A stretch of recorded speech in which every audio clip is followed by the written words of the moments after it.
बिस्मिल्लाहिर्रहमानिर्रहीम। अस्सलाम वालेकुम। गोल्ड और सिल्वर और क्रूड ऑयल के एनालिसिस के साथ बॉक्स गोल्ड की टीम की तरफ से गोल्ड ने अभी तो सेकंड फ्लोर वाली कैंडल इसकी आज सुबह ओपनिंग के बाद अभी बननी शुरू हुई है। आज सुबह मॉर्निंग में एक डाउन साइड की गैप ओपनिंग हुई और तकरीबन आपको शायद पिछली कुछ वीडियोस को अगर रिवाइज या रिव्यू करें तो आपको ये पता लगेगा कि यहाँ पर 49-65 का एक एरिया ऐसा बताया गया था कि इसको वीकली सपोर्ट के ऊपर रखा गया था कि 4965 का जो एरिया है ये एक वीकली सपोर्ट जोन है।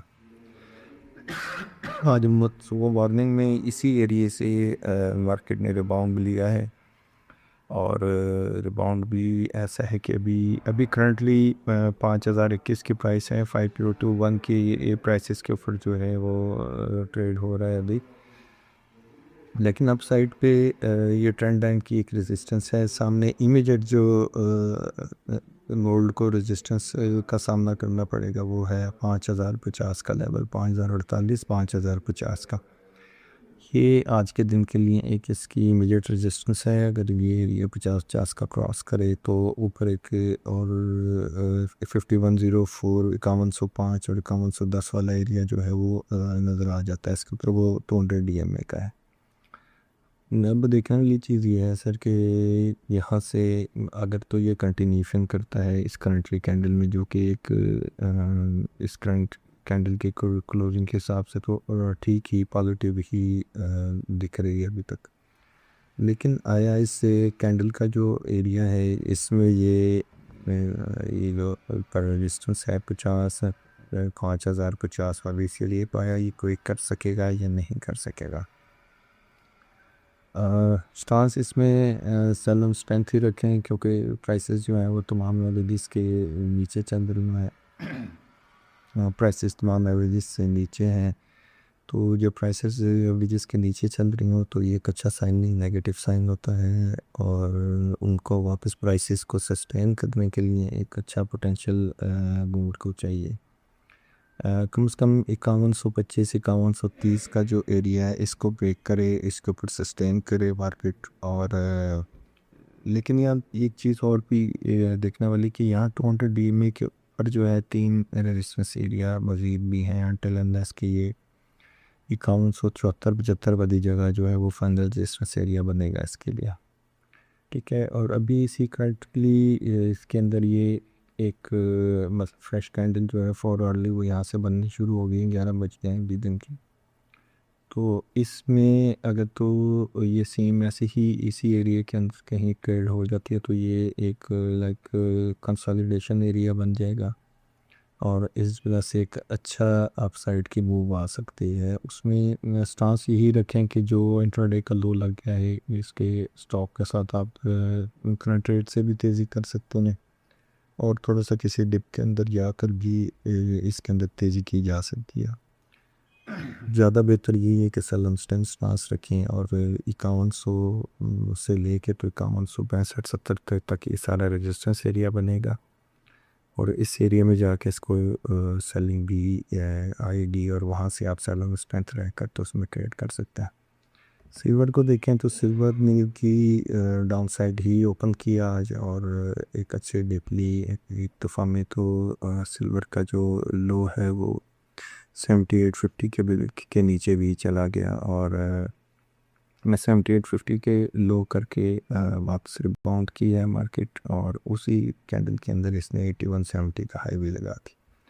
अब स्लो एंड स्लगिश बिहेवियर है, दोबारा डाउन साइड का ही स्टांस बन रहा है इसके अंदर, तो कि डिज़ाइन चार्ट का अच्छा नहीं है और ये इस सारे चैनल की जो है ये कंटिन्यूशन रहेगी। ये मंदी स्टार्ट हुई है 87-88 की रेंज से, यहाँ से ये मंदी स्टार्ट होते होते इसको 7850 के आज लो जो है वो लगे ऑलमोस्ट 8.5 से $9 का जो है वो डिक्लाइन आ चुका हुआ है।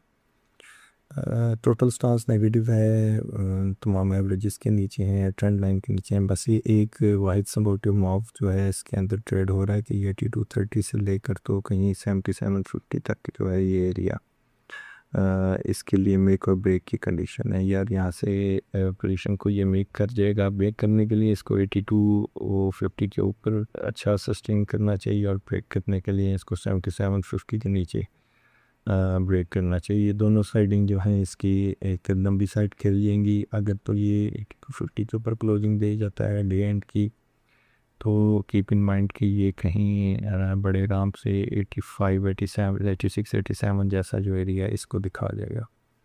और डाउन साइड पे अगर 7750 वाला एरिया ब्रेक होता है या इसके नीचे कोई डे एंड की क्लोजिंग आ जाती है, तो कीप इन माइंड कि ये नेक्स्ट मूवमेंट हो जाएगा कि इसका कम से कम 7480 से लेकर तो 7370 का जो एरिया है यहाँ तक किसी एरिया को ब्रीच कर जाएगा, किसी टाइम भी दिखा सकता है। अगर इसको थोड़ा सा सी को मैं जूम करके अगर आप दिखाऊँ को, ये लूज जो है ये कहाँ तक लेके जा सकते हैं इसको, ये वो करंट मॉब है और ये सपोर्टिंग मॉब है। जिसके बाद हम ये एरिया देखेंगे यहाँ पर एक लो, इसमें 7240 के लो लगे हुए हैं। तो कीप इन माइंड कि कहीं ये 78 7750 वाली रेंज ब्रेक करेगा तो ये सोगर लेटर ये बड़े आराम से 72 वाली जगह जो है वो उसको दिखा सकता है। क्रूड ऑयल की बात करें तो क्रूड ऑयल की गैप ओपनिंग हुई अब साइड पे 102.60 का इसने हाई लगाया ओपनिंग के साथ ही। जैसे कि न्यूज़ और सेंटिमेंट बने हुए थे कि, और पब्लिक सेंटिमेंट भी यही बना हुआ था कि ये गैप से ओपनिंग करेगा और तेज़ी दिखाएगा और वहाँ से इसको रिवर्स आना चाहिए। ये मतलब जब पब्लिक सेंटिमेंट इतने ज़्यादा बुलिश थे तो इसमें तेज़ी बनने का कोई सवाल मकसद पैदा नहीं आपको था। वो 120.60 का इसने हाई लगाया और उसी फॉरवर्ड कैंडल में इसने 9680 के लो भी दिखाए। अच्छा $6 का जो है वो डिक्लाइन आया। अभी जो करंट कंडीशन करंट सिचुएशन जो चल रही है इसकी, ये समझ लें कि नो ट्रेड एरिया है, इस एरिया में ट्रेड नहीं लेनी चाहिए। अच्छी बाइंग के लिए किसी अच्छी डिप का इंतज़ार करें जो 9340 से लेके तो नीचे तक कहीं जा सकती है, जिसमें 9340 से बिलो जो है वो इसकी बाइंग बन सकती है। और ऊपर साइड के लिए 100, अगर सेलिंग साइड पे जाना है तो 105 से लेके तो 107 7.5 तक का जो एरिया है, 107.50 का एरिया, ये सारा इसके लिए रेजिस्टेंस एरिया बन सकता है। ये बैंड्स के अंदर ट्रेड करें, 93 एंड बिलियर बैंड करें और 105 एंड अबव जो है इसमें सेलिंग का स्टांस रखें। यहाँ पर से कोई ट्रेंड इस जगह से क्लियर नहीं है कि इसको बाय ऑन डिप करें या सेल ऑन स्ट्रेंथ रख के, तो किस स्ट्रेटजी के मुताबिक इसमें ट्रेड ली जाए। बेहतर यही है कि जो लेवल्स बताए हैं इनके मुताबिक ही ट्रेड लें। जैसा कि अगर ये आपको कहीं भी 9350 के नीचे और 9350 के एरिया में कहीं मिलता है तो ज़रूर बाई करें। और अपसाइड पे जो है वो 105 से लेके 107 108 के बीच में कहीं ज़रूर सेलिंग करें। अपनी बर्दाश्त और अपनी गुंजाइश के मुताबिक कोई स्टॉप लॉस रखें, $1.5 की मार खाएँ और साइड पर हो जाए।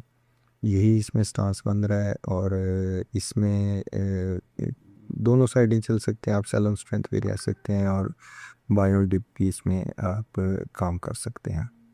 कंटिन्यूस एनालिसिस के लिए stay tuned with obvious gold. अस्सलाम वालेकुम।